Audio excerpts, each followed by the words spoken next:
Welcome back to the show. I don't know what Oklahoma has to do with the college football playoff famously at this point in time, but Josh Pate is here in studio. Perhaps storm chasing. That could be relevant. Let's go ahead and pot his microphone on, please, and thank you, Jackson. Josh Pate, the Josh Pate's College Football Show. You can subscribe to the YouTube channel. You can see him on CBS, main CBS. This man is gone full suit on us as his star power continues to rise and rise. There's merch also available where? PateStateMaterial.com. Oh, look at that. I like the hats. Those hats are nice. I don't even wear hats. Those hats are nice. The hats are quality, which would run counter to most people. Most people would probably think that you would be a hat guy. Why would they think that? Because you're a bald. Oh. Go ahead, Lucas. Lucas, you had something to say. You wear it proudly. Yeah. When's the last time you wore a suit? Because I know you got a lot of flack for this when you've done some stuff in New York with the CBS crew. Cole Kubelik basically called you a sellout. He did. Kind of went at you on this show, in fact. And he wasn't on the show for 2 weeks. What happened there? So when I go to CBS, when I go to New York, I'll do it because I'm on their stage, but never, ever, ever on any stage that I control. Because I've got this theory, both of you apparently buy into it, that no one really cares how you're dressed if you're talking about sports, because no one who is living a normal life dresses up to talk about sports. So why would you do it on air? I tell this to executives. They look at me like I'm an alien. No, that's true. But that's been a stigma that people like Dan Patrick have been fighting for 1,000 years as far as wearing suits and ties to talk about sports. It's a very old school way of thinking. What is new school, though, is this 12-team college football playoff, of which you were against, understanding the reasons why we have arrived here nonetheless. And I'm wondering how you're feeling about the outlook of this thing before we talk about specific matchups and what's going on with these programs and the viability of what is being set out to be accomplished in the bracket. How are we feeling about the college football playoff unto itself? I'm excited about the product itself. Anytime I sat in here with you and I talked about how I didn't want expansion, I said, I'm not saying the playoff itself will be bad. It'll probably be highly entertaining. It's just, what comes along with it. Which is okay. It's not the end of the world. No one's walking away from the sport because there are more playoff games, myself included. I didn't want them. I'm not walking away. I think you cannot ignore that in conjunction with the playoff at our doorstep right now, you got the NIL/portal thing that's really just a mess. And that's been a mess. That's not a breaking news headline.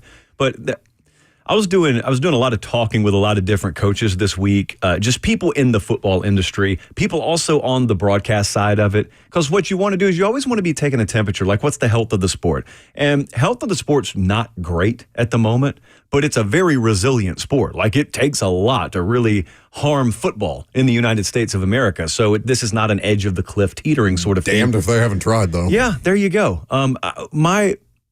My feel is we cannot acknowledge one without the other.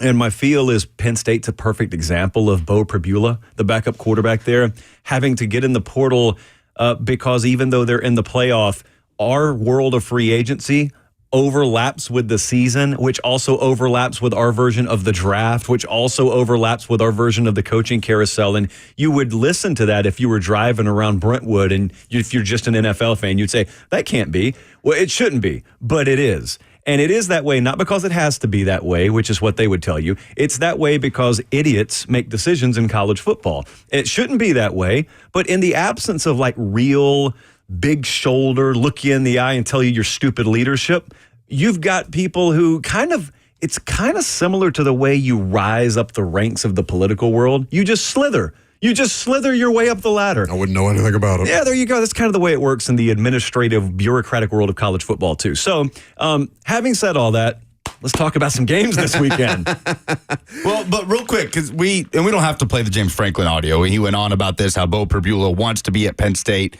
And this is just the nature of the beast. But this does have to do with the game in a huge way because he's played a huge role for them this year, even just being the backup quarterback, the packages they have for him. But Emily Proud, your colleague, was in here. It's the CBS 24/7 Sports Takeover today at 10:20, and she mentioned that Preston Stone, the SMU backup, is also in the portal, but with the football team.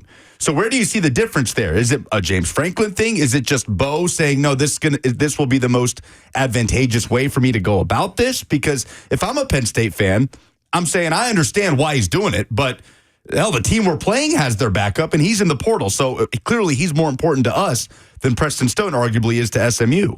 There's another variable in the equation, though. So if Buck U over here needs a quarterback, and you are currently playing for Pate State, you're my backup, or maybe you're my starter right now, you come to me and you say, Coach, I'm going to go in the portal, and I've got to get in because Buck U is telling me that they've got another guy they're about to take. Like, they're not going to wait on my season to end. Well, that's scenario A. Scenario B could be you've back channeled with Buck U over here, and he says, we'll wait as long as we need to. I mean, we're not playing a game in January, so you go finish your season. We actually think it's admirable that you want to finish your season. The point is the variable is the destination you're headed to. They largely determine whether they're okay or not with you going through the rest of your season, because there's some of them look at it as there's no return on that investment for me. What if he gets hurt? I lose my quarterback for next year. Others look at it and say, I want a guy who's going to finish what he started. And by the way, in college football, finish what you started just means like be where your feet are supposed to be the next 10 minutes, because there is no forever in college football anymore. So, to your point, let's talk about these games. Clemson is the biggest underdog at Texas this weekend. The question here to me is the variance in Cade Klubnik. Obviously, 2023 was not his best season. He seems to have performed at a much higher level this year. I am unsure of what that team is going to look like, because when Texas is at its best, it should be able to beat anybody. But they are also dealing with a level of quarterback variance that I'm not sure how Steve Sarkisian is going to account for. What are you hearing? What is the discourse around this particular game and these two programs at this point in time? And what are your expectations for how this thing might play out? You need to pay attention to the live chat, because they really love Buck U. You need to latch on to that. Okay, let me tell you something. Clemson's going to get rolled by Texas. Texas should throttle Clemson. It shouldn't be a close game. If it is, it's either because Texas has stubbornly continued to do what they've tried to do offensively with Quinn Ewers, and it didn't work. More on that in a second. Or it's because of a bunch of turnovers. Clemson is top 5 in the country in turnovers, so that could happen. Clemson is in the 120s defensively in explosive plays allowed this year. So the stuff that Quinn Ewers could not do against Georgia, the stuff he couldn't do against A&M, should be able to be there. He's got race horses at receiver. Even with the injuries at running back, they've had another guy step up that they didn't even know the name of in fall camp. So everything's there. I think Banks is playing at left tackle, even if he wasn't. This team, far and away, is a better outfit than Clemson is this year. Clemson is a very flawed, very imperfect shell of its former self that stumbled its way into the ACC championship game and ended up beating a team in its first year in the conference. And so they're in the playoff, and you got the Dabo Swinney disrespect is like oxygen to him. You got all that. All that is like back in 2012 when people picked Notre Dame to beat Alabama because of the luck of the Irish, whatever that means. It was me. And then the game happened, and it was a bug against a windshield. This should be a bug against a windshield. Clemson has faced quality competition a few times this year. Louisville blew him out. Georgia blew him out. South Carolina beat him in Clemson. And then they won the conference title. And so everyone's kind of gotten amnesia, and they forgot the previous 3. Texas should run it up on Clemson. I watched my college roommate watch in a Manti Te'o jersey watch that national championship game and break down into tears. Yeah. That was... Well, at least he existed. That was the day. Not that day he didn't. Respectfully. How differently does Ohio State have to approach this game compared to how they approached the Michigan game? Vibes and off-field stuff aside, emotions, understanding that can have an impact, but just on the field, how differently do they need to approach it? How differently do you expect them to approach it? Yeah, if they were playing the game in a TV studio, just like a sterile environment, they'd have to approach it a lot differently. When I was up there in spring, I met with pretty much every coach on that staff, including Ryan Day, and they were adamant that, number one, we are all in on 2024, and they meant it. And number two, we can recruit any kind of athlete that we want to. We've got one of the best rosters in the country. We got one of the biggest recruiting budgets in the country. There's no reason why we should ever be pushed around physically. So basically what they were saying is, if we can dictate any way that we want to be philosophically, let's dictate that we are the hammer instead of the nail. Okay, that sounds great. Everyone loves talking that way in spring. And then the season got here, and then went through it. The Michigan game got here. And I think that ideologically, they were just hell-bent on, we are going to do to them what they've done to us. They tried. They couldn't do it. It was just boom, boom, boom, running into a brick wall. And they never pivoted. And it was an ugly game. Michigan wins the game, and Michigan sucked. Michigan didn't even play a good game, and they won. And so you're it feels like you just got castrated on national TV. You just got like totally kneecapped. Your program goes into a turtle shell, but then you find out, oh wait, we are in the playoff and we're going to host a home game and we're going to play against a team that's really salty defensively in its own right, a team in Tennessee that can probably run the ball better than we can. This is what they should say to themselves. If we try and be what we were against Michigan, we're going to get embarrassed again. And then that bad vibe they've had for 2 or 3 weeks is a bad vibe for 7 months. And you may have coaching turnover up there. So as far as I can tell, Jeremiah Smith is still on that team. And Tate's still on that team. And Egbuka's still on that team. You've got to use them. Like, you got to throw the ball. Which brings me to my next point. With everyone talking about weather and how much the northern teams benefit from this, I think the style of play that will be required from Ohio State to win this game versus the style of play Tennessee can use probably means that the weather favors Tennessee. And we all know what the takeover rumors have been. So, the ticket situation notwithstanding, I just think the dynamics of the game slightly lean Tennessee. Now, you should know that I picked Ohio State to win this game. I picked them to win this game because every now and then I get in this spot where the alternative is not something I'm willing to let my mind go to, because the alternative is Ohio State loses and you really could fire a guy with the highest winning percentage in the sport. I cannot envision that happening. Can't make my mind go there. So Ohio State's a really good team now. Tennessee's been shut out in multiple first halves. So there's a world where the crowbars go in Tennessee spokes as well. So both of them are very imperfect teams, but you can say that about any of them. I think Ohio State wins because desperation means a lot here. If they don't, there are a lot of paths where they don't. I will be able to at least be on the scene to report from the chaos, because it will be really. I've been there when they've lost to Michigan before, and I've been around like the Iron Bowl when the team loses, all these big rivalry games. Being in the building of the losing team for the Ohio State-Michigan game is surreal. There's nothing else like it. I've never covered European soccer, but outside of that, like, there's nothing that is that just toxic feeling as being in that building. So if they're coming off of that and then they get another shot and you just get knocked right back down, and in this case you get knocked out, I can't even imagine what it would be like and what the fallout would be from it. Josh Pate is in studio with us. Of course, Josh Pate's College Football Show, Sunday, Tuesdays, Thursdays, 7 p.m. local, 8 p.m. Eastern. Subscribe to the channel on YouTube. Get the podcast wherever it is that you get your podcast. It's not just his college football show. It's not just our college football show. I'm told it's America's college football show at this point in time. So we did this before the Tennessee-Georgia game, and I asked you which quarterback you trusted more between Nico and Beck, and you decisively said Nico, and you laid out a very good case why, and that came to not fruition in that game in particular, but on aggregate this season, it's been more of a roller coaster for Beck than it has for Nico Iamaleava. Now I present to you Will Howard and Nico Iamaleava in this particular situation, because despite the advantages that Tennessee has, it will be incumbent upon this quarterback to make some plays, and I don't know what to make of him in this situation because we've never seen him in a situation really like this. Yeah.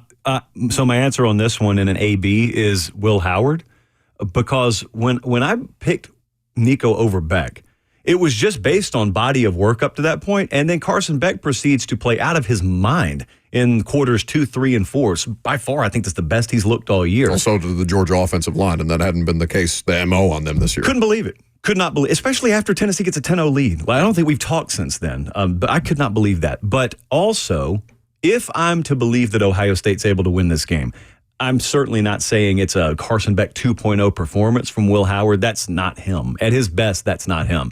But to be able to distribute the ball enough to those 3 playmakers that I mentioned, if Ohio State doesn't do that, the outcome's a moot point. Like, the outcome is taking care of itself at that point. So in buying into Ohio State slightly, I have bought into the idea that defensively they're going to be able to rattle Nico in that offense enough, and they're going to be able to make enough plays. So my answer is very slightly Will Howard, but that's only because I have to correlate it with my pick. Can you shame Buck for rooting for Notre Dame instead of Indiana on Friday? What? Whoa. Hold on. Now, believe it or not, there are a couple of minutes of the show per week that I miss. So I have missed this. What's happening? How many Indiana football fans have you known in your life prior to the season? I've met you, and my answer is still 0. Exactly. It's a great answer. Exactly. Now, so I'm not a representative sample size of that state's college football fandom. Right. I will acknowledge that. But in my experience, growing up with the people that I did, going to far more Notre Dame football games than anybody ever considered going to an Indiana game, tailgating Indiana games in college, then going home to watch the Notre Dame game. It is my experience that there are a collection of people in that state that are Indiana basketball fans and Notre Dame football fans. Oh, yeah. This person thinks that's the most foreign concept that he's ever heard. I believe that that's the case, but I believe that legions of those people are supporting their alma mater. It's an excellent story. I am happy to have Indiana football having any level of success that they can possibly achieve, and also it would mean more to me personally if Notre Dame won a national championship, because I have spent far more time. Now, you can debate the merits of those time if you want to. That's fine. You can debate the merits of those time if you want to, but I have spent far more time invested in Notre Dame football than I have Indiana football in my life, and it would mean more to me personally if Notre Dame was to win a national championship than it would my alma mater. Okay, so basically what you're telling me is you were fake all along. Yes. And you look to bank on the social equity that is to be gained from touting Indiana, but when rubber came time to meet road, you went full Rudy VHS. You just went full. Let's root on one for the Gipper. How is this a shock to you? It's not. Exactly. It's not. But I mean, the bar was already on the ground. I've been the entire time. It just for some reason you two had scales over your eyes. When it comes to, I mean, this is Mr. App State in the Big 12 or whatever it was you told me that day. When it comes time for you to lower the bar, the thing's already on the ground. You have to tunnel under the thing. That's right. But I'm proud of you because you broke out that shovel today and you have found a way. Now, let me ask you this. You've got the alumni base who are Indiana either grads in some cases or Indiana basketball fans, but they've grown up rooting for Notre Dame, but especially the ones that graduated from IU. Yeah. Let's say they go into the game claiming to hold your stance, because I do think there's a presence of that in that state. But then it gets real. Indiana could win this thing. Do you think that there is a heart shift amongst some of your types in the third quarter, and then come fourth quarter, it's full on, you've burned all the Notre Dame paraphernalia and it's go time? It probably would depend. Like, I really do think it's a regional thing, because in the same way that Tennessee is kind of split into thirds with Memphis and Nashville and Knoxville in terms of their sports allegiance, there is a division there between people at the top of the state and closer to Chicago. It's diehard Notre Dame all the time, no matter what. Indiana carries the weight of that, but they've been such an afterthought in that. The story is good enough, the personality of the coach is good enough, and the quarterback is compelling enough that I absolutely would acknowledge that there would be a significant shift, and I would be fine. I'm not going to be worse off. The fact that I get to pick whichever one wins and ride with it is what he's most upset about, because that's absolutely here. what I'm going to do. That's what's going to happen if that's Indiana what I'm wins. going to do. There is no disputing that's what I'm going to do. I tell you these things. It's not like I hide it. But for me, again, I don't think that would be the case. I would be happy for Indiana. It would still mean more for me if Notre Dame were to win. I would be more disappointed in a Notre Dame loss than I would excited in an Indiana win. Can you imagine the executive committee of the Sugar Bowl? They're looking at every projected bracket, and they've got Notre Dame, Georgia falling in their lap. They would be so pissed. And if Kurt Cignetti messes that up, and Kurt Cignetti's the kind of person who would mess it up and then tag the Sugar Bowl on Twitter the next day. Yeah. Oh, my goodness. But there is a path. There's a path. That's the one I'm the most uncertain about. Yeah. All these other games, I feel good about them. I'm very uncertain about that one. Well, it's just because neither team has faced the kind of opponent or the kind of, the Indiana offense against the Notre Dame defense. Neither of them have seen an opposition that looks quite like that, has been quite as good as those two units specifically has been. It'll be a fun weekend of college football. Buddy, have a safe trip to Columbus. I hope that the weather is favorable for you. I hope that the environment is as toxic as humanly possible, one way or the other, because there is no more toxic meeting of fan bases than Tennessee and Ohio State.